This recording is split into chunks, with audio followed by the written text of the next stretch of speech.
ఇశ్రాయేలు రాజైన సౌలు దేవుని చేత అభిషేకింపబడినప్పుడు దేవుని ఆత్మతో నింపబడిను, నూతన మనస్సును పొందెను.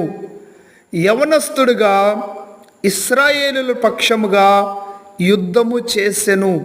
సౌలు దినములలో ఘోరమైన యుద్ధములు చేసినవాడు. కొండ జాతి వారైన అమోరీయులతోనూ, మధ్యధార సరిహద్దులోనున్న నివాసులైన ఫిలిప్పీయులతోనూ సౌలు యుద్ధమాడెను.